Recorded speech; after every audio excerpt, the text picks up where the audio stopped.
Okay, what if I told you there's a field in medicine that's like 20 careers rolled into one, offers an incredible lifestyle, and is basically future-proof?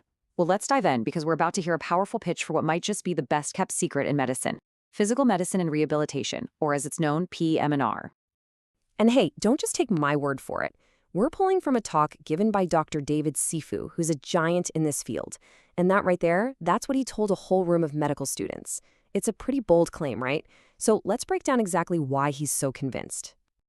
So first things first, what really makes PM&R different isn't just the day-to-day work, but the way they think. It all starts with the core philosophy. On paper, PM&R is a holistic, team-based specialty, and the goal, it's not just about curing a disease, it's about restoring a person's function and truly improving their quality of life, whether that's after a major injury or for someone living with a long-term disability.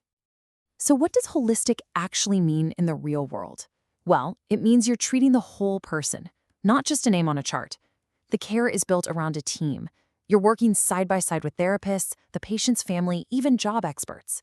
The focus is on results that actually matter to the patient, like getting back to work or just being independent at home. And it blends everything: diet, exercise, mindfulness. It's all part of the treatment plan. Dr. Sifu tells this great story that just nails the point. He says he once overheard two orthopedic surgeons talking, and one says to the other, we should really get with a team. And Dr. Sifu thought he was gonna gag. Why?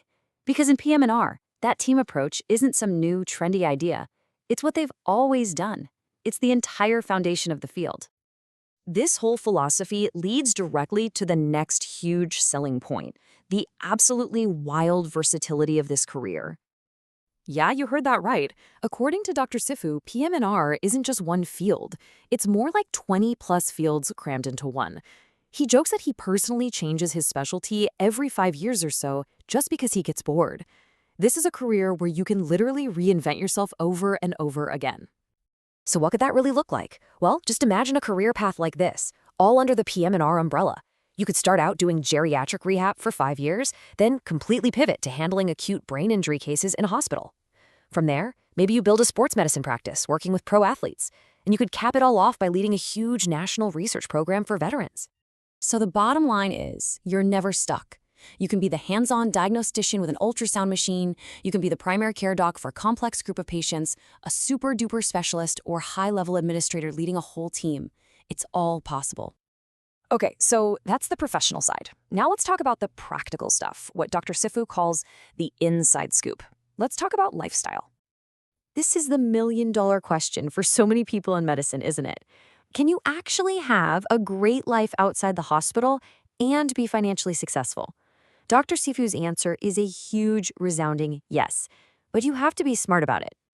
And this leads to some of his most direct advice. He says, pretty provocatively, don't ever get advice from a doctor that hasn't figured out how to make a lot of money. Now, his point isn't about being greedy. It's about a harsh reality. You have to understand the business of medicine so you can set up a practice that lets you help people without completely burning out. So what does that better lifestyle actually look like? Well, for a lot of PM&R docs, we're talking about Monday to Friday, 8-hour days. We're talking about a call schedule that's actually manageable. It's a world away from the crazy hours and sky-high burnout rates in so many other fields. The goal here is what he calls work-life integration. And speaking of having a great career, this field is built for the long haul.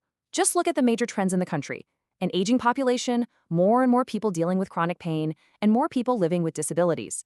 All of these trends point to one thing: a massive and growing need for PM&R specialists.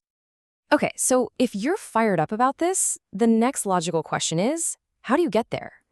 Well, Dr. Sifu lays out a really clear path for any medical student who wants to land a residency spot. He boils it down to 3 key steps. Number 1, get a wide range of experience. Don't just do a sports medicine elective. Go see what inpatient rehab is like, or pediatrics. Second, get involved in a project. It doesn't have to be a Nobel-winning discovery. Even a simple case report shows you're serious. And third, volunteer. But be smart about it. Help out at an adaptive sports event to show you're genuinely passionate about this patient population. Now, for what might be the single most important piece of insider advice he gives.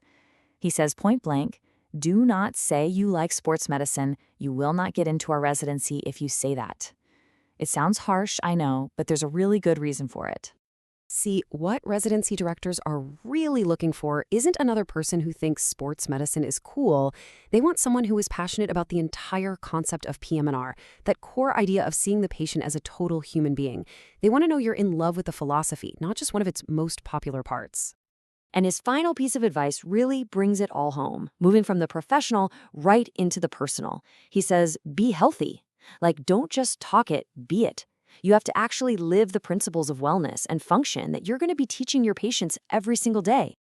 So, in the end, we're left with this really compelling thought. What if the specialty that offers one of the most dynamic and sustainable careers in medicine, with its focus on function, quality of life, and seeing the whole person, is also a blueprint for how to live a better, more integrated life yourself?